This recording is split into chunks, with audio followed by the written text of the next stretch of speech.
नमस्कार। स्वागत है आपका न्यूज़ लॉन्चर पर। मैं हूं अशोक वानखेड़े, लेकर आया हूं आपका अपना कार्यक्रम द एक्स-रे।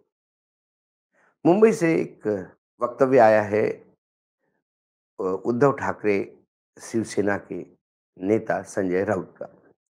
उन्होंने सीधा चुनाव आयोग, गृह मंत्री अमित शाह पर हमला बोलते हुए ये आरोप लगाए कि मतदाता सूचियों में भारी गड़बड़ी हो रही है और कुल मिलाकर वर्तमान केंद्र में जो भाजपा के नेतृत्व है, वह महाराष्ट्र में सरकार नहीं, राष्ट्रपति शासन चाहते हैं।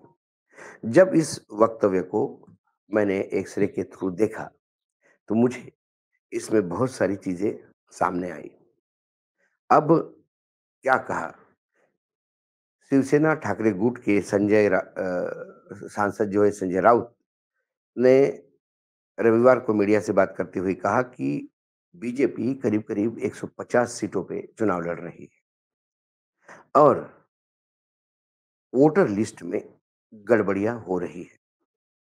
उन्होंने कहा कि बीजेपी और उनके चेले-चपाटी वो चुनाव हारने जा रहे हैं और किसी भी हालत में जीत नहीं पाएँगे। ऐसे में उन्होंने एक जुगाड़ जीत का किया। वे लोग अब वोटर लिस्ट में गड़बड़ी और घोटाले कर रहे हैं। चुनाव आयोग उनकी मदद कर रहा है। बीजेपी 150 सीटों पर उन लोगों को ढूँढ रही है जिन्होंने महाविकास आघाड़ी यानी एनडीए इंडिया गठबंधन को वोट दिया और उनके नाम के आगे फर्जी मतदाताओं के साथ बदल दिया गया है। 10,000 वोटर्स को यह लोग निकाल देंगे और उनकी जगह दूसरे फर्जी नाम जोड़ देंगे। संजय राउत ने ये भी कहा कि इन सब की वजह से हमारी जीत की संभावनाएं कम हो जाएगी। ये सबसे बड़ा घोटाला हमारे लोकतंत्र में चुनाव आयोग की वजह से होने जा रहा है। हम यह मुद्दा सिर्फ देश में ही नहीं, इंटरनेशनल प्लेटफॉर्म पर भी ले जाएंगे। चुनाव आयोग गृह मंत्रालय के अधीन आता है और इसके लिए जिम्मेदार है अमित शाह है। आपको हमारे सामने चुनाव लड़ना तो मर्द की तरह लड़िए। महाराष्ट्र में बीजेपी के 4 बड़े नेता वोटर लिस्ट में घोटाले के मास्टरमाइंड हैं। उनमें से एक को अभी राज्यपाल ने विधायक नियुक्त किया है विधान परिषद में। आगे उन्होंने कहा कि विधानसभा का कार्यकाल 26 नवंबर को खत्म है। 23 नवंबर को परिणाम घोषित होंगे, मात्र 2 दिन मिलते हैं। 2 दिन में लोग सर्टिफिकेट लेके मुंबई पहुँचेंगे और इसके बाद सरकार का गठन करेंगे। ये 2 दिन बहुत कम समय है क्योंकि जो भी गठबंधन है महाविकास आघाड़ी का, जिसको हम इंडिया गठबंधन कहते हैं, इन्हें अपना नेता भी चुनना होगा, मंत्रिमंडल का भी कितना वो सब फ़ॉर्मूला तय करना होगा। उसके बाद ही वो राज्यपाल के पास जाएँगे और उसमें टाइम लगेगा। तो 2 दिन में यदि नहीं हुआ, तो फिर राज्यपाल के पास राष्ट्रपति शासन लगाने के सिवा और कोई चारा नहीं। अब राष्ट्रपति शासन लगता है 6 महीने के लिए या फिर अ, राष्ट्रपति शासन लागू होने के बाद महाविकास आघाड़ी यदि उनके पास ये होता है, बहुमत होता है और नेता तय होता है, बाकी सारी चीज़ें तय होती हैं और उसके बाद जब वो जाते हैं तो फिर वो राज्यपाल अपने विवेक के अनुसार वो देखेंगे कब बुलाना है, क्या बुलाना है, फिर वो लोग कोर्ट जाएँगे, फिर संविधान पीठ के सामने मामला जाएगा, फिर मामला आगे-पीछे चलता जाएगा और ये कितने दिन तक चलेगा पता नहीं। ये डर महाराष्ट्र में बहुत दिनों से है। मतलब ये समझ के परे है कि हरियाणा और महाराष्ट्र में लगातार चुनाव साथ में होते आ रहे थे। ऐसे में इस बार ऐसा क्या हुआ कि हरियाणा के और जम्मू कश्मीर के चुनाव इकट्ठा किए गए और महाराष्ट्र के चुनाव आगे खिसका दिए गए। तब ये बोला गया था कि गणेश उत्सव एक बड़ा त्योहार है महाराष्ट्र में और उसके चलते ये चुनाव के बीच में आता है, इसलिए एक परिणाम हो सकते हैं। लेकिन इस चुनाव के प्रक्रिया में भी दिवाली आती है, जो एक बड़ा त्योहार है। लेकिन फिर त्योहार का नाम लिया गया या फिर कुछ वर्तमान सरकार को जो मनी ट्रांसफर की जो योजनाएँ थी, उसमें मनी ट्रांसफर का चांस दिया गया और वो इतना जिसको फोटो फिनिश कहते हैं, ये चुनाव के निर्णय 23 को रात तक निर्णय होगा, कुछ जगह रिकाउंटिंग होगा, उसमें समय लगता है। और फिर जब आपको 23 तारीख को रात को, देर रात को या 24 को सुबह सर्टिफ़िकेट मिलेगा, तो महाराष्ट्र के तमाम विधायकों को मुंबई पहुँचना होगा। वो मुंबई पहुँच के उन्हें फिर अपने तीनों पार्टियों के नेताओं को मिलना पड़ेगा। उसमें किसकी कितने सीटें हैं उसके अनुपात में तय होगा। फिर मुख्यमंत्री के लिए जद्दोजहद होगी। पिछली बार महाराष्ट्र की सरकार करीब-करीब 1 सवा महीने बाद बनी थी। इसी बीच महाराष्ट्र में देवेंद्र फडणवीस और अजित पवार ने मिलके 80 घंटों की एक सरकार भी बनाई थी। अर्ली में रातों-रात प्रधानमंत्री जी ने विशेष अधिकार का उपयोग कर अपना अ, वो राष्ट्रपति शासन हटाया था देर रात को और फिर अर्ली सुबह कोश्यारी जी राज्यपाल थे, उन्होंने इन दोनों को शपथ दी। ये सरकार मात्र 80 घंटे चली। उप मुख्यमंत्री अजित पवार ने तो ऑफ़िस भी नहीं जॉइन किया था। उसके बाद उसमें भी 80 दिनों में भी यो कैबिनेट मीटिंग भी हुई, कोई निर्णय भी लिए गए और उसके बाद जब ये सरकार को फेस करना पड़ा सदन विश्वास के मत के लिए, तो मुख्यमंत्री ने इस्तीफ़ा दिया। तो 2 सदस्यों का मंत्रिमंडल इस्तीफ़ा देकर चला गया। उसके बाद उद्धव ठाकरे मुख्यमंत्री बने। ये हमारे महाराष्ट्र में हो चुका है। वो राष्ट्रपति शासन भी लागू हुआ था। लेकिन ऐसा कोई 6 महीने तक तो राष्ट्रपति शासन लागू होता है, जब ये राज्यपाल के विवेक पे है कि वो इस गठबंधन का परेड करवाते हैं या इस गठबंधन को अ, मानते हैं, इस गठबंधन के नेता को और उनके दिए हुए सिग्नेचर को वेरीफाई करने में यदि उन्होंने 20 दिन, 25 दिन का समय लिया, तो महाविकास आघाड़ी को, इंडिया गठबंधन को डर है कि फिर ऑपरेशन कमल करने के लिए एक समय का कुशन राष्ट्रपति शासन के नाम से लगाया जा सकता है क्या? लेकिन जहाँ तक ये राष्ट्रपति शासन का सवाल है, लेकिन वोटर लिस्ट का जो गड़बड़ी है, ये तो हमेशा हमने देखा है कि अब चुनाव प्रक्रिया मात्र वो नहीं रही कि चुनाव आयोग चुनाव घोषित करे और उसके बाद चुनाव में राजनीतिक दल उतरे, अपना-अपना जो एजेंडा है, वो लोगों के सामने रखे, घोषणा पत्र और फिर प्रचार कर हम क्या करने जा रहे हैं, हमने क्या किया, ये सारा प्रचार कर चुनाव करवाए, उसके बाद जो नतीजे आए, उसको जनता का आदेश मान के सर आँखों पे ले और फिर सरकारें बने। ये एक जनरल प्रोसेस है। लेकिन अब ये जो नया सिस्टम 2014 से हमने देखा कि चुनाव अब मात्र ऐसे नहीं लड़े जाते। चुनाव में जब मतदाता सूची बनती है, तब भी नज़र रखनी पड़ती है कि कई जगह मतदाता सूचियों में से वो नाम गायब होते हैं, मोहल्ले के मोहल्ले गायब होते हैं, कि जो अ, सत्ता पक्ष के खिलाफ वोटिंग करते हैं। उसके बाद जब आपको चुनाव जितने भी लड़ रहे राजनीतिक दलों को ये सजगता रखनी होती है कि अ, चुनाव जो मतदाता सूची है, वो ठीक से हुई कि नहीं। लेकिन ये सूची तो बहुत पहले तय होती है। उसके बाद फिर मतदान की डेट तय होती है, उसमें भी अभी जैसा मैंने आपको बताया, बहुत कुशनिंग टाइम कम दिया जाता है। वो मतदान का टाइम कम है और हमें पहले से ही तय करना होगा, क्या करना है और राजनीतिक दलों को बहुत ज़्यादा समय लेने की जगह नहीं है। वो भी उनको आकलन करना होता है, पहले ही सामंजस्य बना के रखना होगा।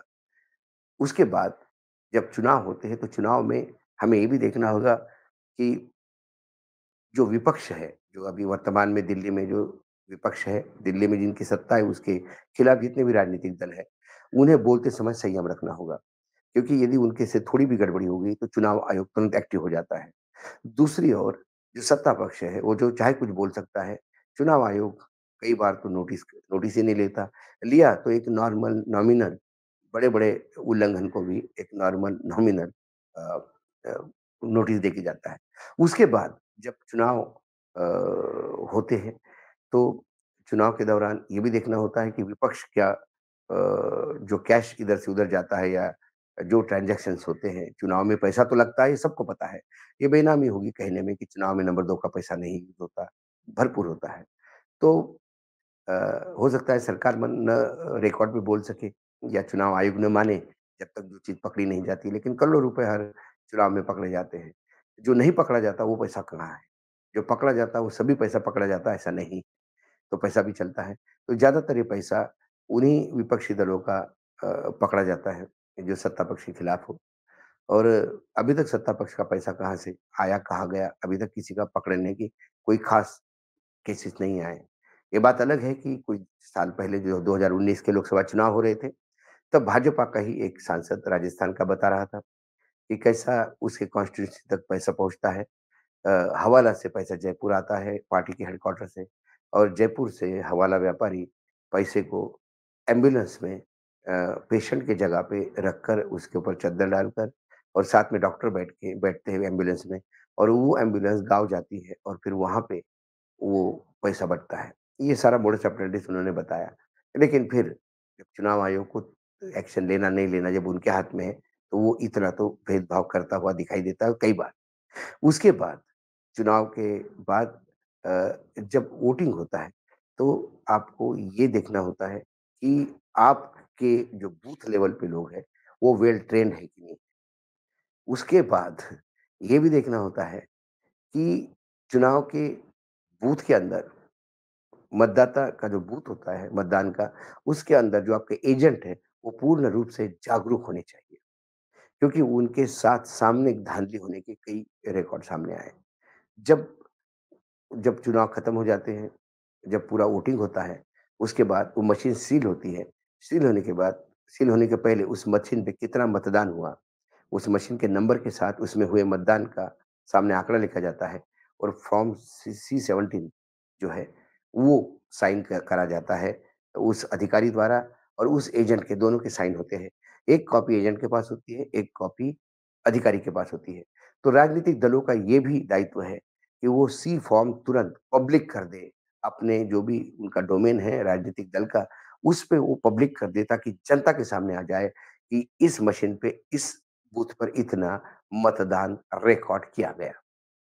क्योंकि अक्सर देखा गया कि जो आंकड़ा सी फॉर्म पे होता है, वो बाद में जब मत गिनते हैं तो समझ में नहीं आता कि पहले जिस मशीन पे जितने वोट डले थे, उससे ज़्यादा कैसे गिने गए। ये धांधलियाँ बहुत है। कई जगह पे सी फॉर्म पे सुबह ही आते ही अधिकारी साइन करवा लेता है एजेंटों की।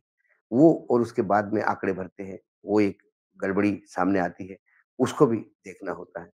उसके बाद चुनाव की जब गणना होती है, तो चुनाव जनगणना के समय जो लोग अंदर होते हैं, उनको इस जागरूकता के साथ देखना होता है कि चुनाव की मशीनों का जो आंकड़ा है, जो कंप्यूटर में फीड होता है, वो ठीक से हो रहा है कि नहीं हो रहा है। या उसमें मशीनों के आंकड़ों से कंप्यूटर जाने में भी कुछ जगह पे गड़बड़ी पाई गई है। ऐसे कई उदाहरण सामने आते हैं। फिर उसको रेक्टिफ़ाई नहीं किया, फिर नतीजे ऑल ऑफ अ सडन बदल जाते हैं। एक चुनाव कॉन्स्टिट्यूएंसी में एक जो अदर एजेंट थे, उनने सुनाया हुआ किस्सा ये था कि जब चुनाव की काउंटिंग हो रही थी, तब देखा गया कि एकाएक एक एक राउंड में एकाएक एकदम जो हारने वाला उम्मीदवार था, वो जीतने लगा। तो उन्हें डाउट आया कि इतना तो कोई ऐसा उलट-फेर हुआ नहीं, फिर भी इतना आंकड़ा कैसा बदल गया? फिर उनने कंप्यूटर चेक किया झगड़ा करके वहाँ पे वो अधिकारी चेक करने नहीं दे रहे थे। तो पता पाया कि जो इंडिपेंडेंट के मतदान थे, तो वो इंडिपेंडेंट का जो इंडिपेंडेंट के नीचे जो मतदान उसको बताया जा रहा था, एकाएक एक राउंड में वो मतदान कम हुआ। किसी भी कैंडिडेट का एक बार मतदान कितना हुआ ये लिखा जाता है, उसके बाद उसको बढ़ना है, कम नहीं होता। लेकिन उस इंडिपेंडेंट का मतदान कम हुआ और उसकी जो आंकड़ा था वो उस हारने वाले उम्मीदवार के नाम पे चढ़ाया गया था। ऐसे उदाहरण जब मेरी बात हुई लोगों से तो एक ज़िम्मेदार व्यक्ति ने मुझे बताया कि ऐसा भी हुआ था, फिर हमने बहुत वहाँ कंप्लेंट की, फिर वो रेक्टिफ़ाई हुआ। उन्होंने कहा कि अरे वो एरर ऑफ वो है जजमेंट है। वो थोड़ा-सा लिखते समय इधर से उधर हो गया होगा। आँकड़ों के साथ थोड़ा-सा कन्फ्यूज़न हो गया होगा। बाकी ऐसी धांधली लेकिन ये भी धांधली होती है। यहाँ तक ही मामला नहीं होता। कई जगह ये भी पाया गया है कि आदमी जीत के उन्माद में बाहर आता है। जीत गया करके फिर लोग गुलाल और फूल मालाएँ चलने लगती है। लेकिन वो सर्टिफ़िकेट कोई दूसरा ही ले जाता है। बाद में उसको बोला जाता है कि अरे एक बंडल रह गया था, वो पोस्टल बैलेट का, वो गिनने के बाद पता पड़ा कि आप तो पीछे चले गए। इसलिए हारा हुआ उम्मीदवार जीता हुआ घोषित होता है। फिर आप कोर्ट जाते हैं, कोर्ट में मामला 5 साल, 7 साल तक चलता है और उसके बाद नतीजा भी आता है, लेकिन तब तक आप सांसद बन चुके होते हैं। हाल ही में हरियाणा में जो चुनाव हुए, उसमें ये बहुत सारी चीज़ें सामने आई। कुछ जगह ये भी है कि जो एजेंट है, वो दिन भर बैठे रहते हैं और वो भी थक-हार के जब उनको लगता है कि अंतिम व्यक्ति ने वो कर दिया तो आनन-फानन में फॉर्म पे साइन करके बिना सील किए मशीन निकल जाते हैं और फिर अ, अधिकारी लोग जब 2 घंटे बाद बाहर निकलते हैं, तो चुनाव में लोगों का अंडरकरंट कुछ मतलब जो दिख रहा था कुछ अलग था। बूथ पर जो लोग देख रहे थे कि हमारे बूथ पे सबसे ज़्यादा लोग थे और लोग हमने वोट कैसा किया। लेकिन नतीजे विपरीत आते हैं क्योंकि उसके बाद जो अधिकारी खेल करते हैं, उस पे भी नज़र रखनी पड़ती है। उसके बाद जब मशीनें जाती हैं, तो मशीनें जाने के समय मशीनों के साथ भी राजकीय दलों के वॉलंटियर्स को जाना होता है, उन गाड़ियों के साथ फ़ॉलो करते हुए। क्योंकि कई बार मशीनें बदलते या मशीनें दूसरी गाड़ी में भी मिली है, ये भी हुआ है। उसके बाद जहाँ मशीनें स्ट्रॉन्ग रूम में रखी जाती है, उस पर लगातार उसके बाहर पहरा देना होता है, लोग रात भर गद्दे डाल के सोते हैं। यदि मशीनों का वो स्ट्रॉन्ग रूम खुल जाता है, तो उसमें सभी राजनीतिक दलों के नुमाइंदे साथ में जाते हैं कि अंदर कुछ गड़बड़ तो नहीं हुई। क्योंकि हरियाणा में ये भी देखा गया कि कई जगह जो वोटिंग मशीन थी, वो वोटिंग भी हुआ उसमें। वोटिंग होने के बाद 2-3 दिन तक मशीन स्ट्रॉन्ग रूम में रही और जब चुनाव गिनती के लिए मशीन खोली गई, तो वो चार्ज जो है मशीन, वो 99.9% मिली। इसका मतलब फुल चार्ज थी। तो फिर 2 दिन तक वो डिस्चार्ज भी नहीं हुई। उसका उपयोग हुआ, वो भी डिस्चार्ज नहीं हुई। ये कैसा? ये बड़ा अजूबा है, साइंस को भी चैलेंज देता है। ये तमाम चीज़ों पे नज़र रखनी होगी, तब जाकर चुनाव का प्रोसेस, खासकर 2014 से के बाद चुनाव का प्रोसेस इतना महत्वपूर्ण हो गया।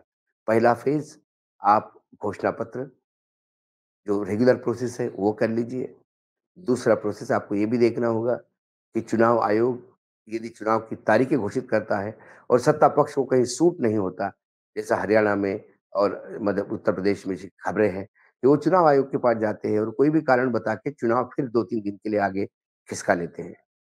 जैसा कार्तिक स्नान का उत्तर प्रदेश में माँग की गई है और हरियाणा में एक ऐसी त्योहार को लेके माँग की गई थी और चुनाव आयोग को तिथि आगे करने के लिए बोला गया था और उन्होंने किया था।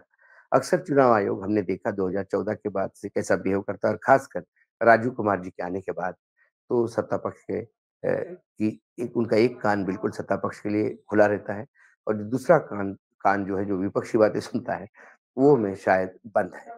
वहाँ मशीनों की ज़रूरत है। तो कुल मिलाकर चुनाव का प्रोसेस, चुनाव लड़ना, ये बहुत ज़्यादा टेक्निकल और अ, चोरी रोकने वाला काम हो गया है। तो यदि संजय राउत ने आज कहा कि चुनावी मतदान सूची में बहुत घोटाला हो रहा है, तो ये उन्हें पहले ही सजग होना जाना चाहिए था जब मतदाता सूची चुनाव आयोग लगातार बोल रही थी कि चुनाव आयोग चुनाव के पहले मतदाता सूची एक बार फिर रेक्टिफ़ाई करती है, तभी नज़र रखनी चाहिए थी। संजय राउत के वक्तव्य को कई बार बड़बोलेपन का भी वक्तव्य माना जाता है। लेकिन संजय राउत ने खासकर जिस बात का ज़िक्र किया राष्ट्रपति शासन का, तो जब मैं एक सिरे से देखता हूँ, तो मुझे उसकी बहुत ज़्यादा एक लगता है कि राष्ट्रपति शासन यदि अ अ, एनडीए गठबंधन चुनाव जीतेगा, तो वो 5 मिनट के अंदर और वो 3 दिन, 4 दिन भी लग जाएँगे तो राष्ट्रपति शासन नहीं लागू होगा। वो तो मुख्यमंत्री की शपथ हो के फिर बाकी मंत्रिमंडल तय होगा। क्या होना है। और एनडीए गठबंधन में यदि बीजेपी ने अपना मुख्यमंत्री घोषित किया, तो ना एकनाथ शिंदे, ना ही अ, अजित पवार की ये ताकत है कि वो इसको मना करें, क्योंकि फिर ईडी, सीबीआई, इनकम टैक्स में सभी लोग फँसे हैं। लेकिन इंडिया गठबंधन में ज़रूर ये मसला थोड़ा समय ले सकता है, तो उसका भी ध्यान रखना पड़ेगा। सरकार, चुनाव आयोग जैसा कि आरोप लगाया है, हो सकता है यदि ये सही है तो फिर उन्होंने अपनी चाल चली। इसका काउंटर इंडिया गठबंधन को देना होगा और उन्हें उसी हिसाब से देना होगा। वो मात्र आप जो हो गया अब उसको रोके लाठी पीटने का कोई मतलब नहीं।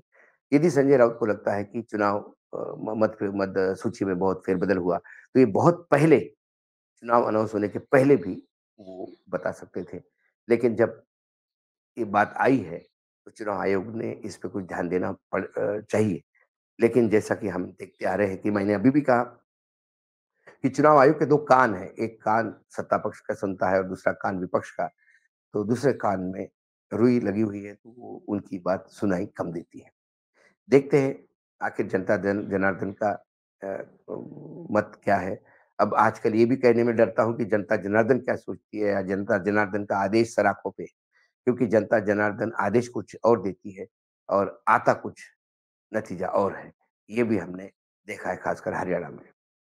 कुल मिलाकर इतने सारे प्रोसेस जो मैंने आपको बताए, कि हर प्रोसेस पर पैनी नज़र विपक्ष को रखनी होगी। नज़र हटी, दुर्घटना घटी, ये वाला मामला है। और महाराष्ट्र ये बहुत प्रेस्टिजियस चुनाव है। बड़ा राज्य है, वो 48 लोकसभा है। बड़ा राज्य इसलिए भी है क्योंकि देश की आर्थिक राजधानी मुंबई महाराष्ट्र की राजधानी। महाराष्ट्र पे कब्ज़ा, ये यदि महाराष्ट्र जीतते हैं, तो एक बहुत बड़े बूस्टर डोज़ का काम इन दोनों गुजराती नेताओं को करेगा, क्योंकि बीजेपी की अंदरूनी जो लड़ाई चल रही है, उसमें हरियाणा के जीत ने एक बूस्टर डोज़ तो दे दिया, लेकिन सुपर बूस्टर डोज़ होगा यदि महाराष्ट्र में वो जीतते हैं तो। और जीत का वो प्रयास करेंगे, सारे हथकंडे अपनाएँगे, तो विपक्ष जैसा अभी आवाज़ उठा रहा है, ये आवाज़ बहुत पहले उठनी थी, यदि मतदाता सूची में गड़बड़ी थी तो। चलो देर से हुई, लेकिन लोगों की तो नज़र में बात आई शायद। बाकी जैसे-जैसे कोई डेवलपमेंट होती होगी, हम साथ में आपके लगातार महाराष्ट्र के चुनाव को लेके लगातार रोज़ बुलेटिन लेके आएँगे।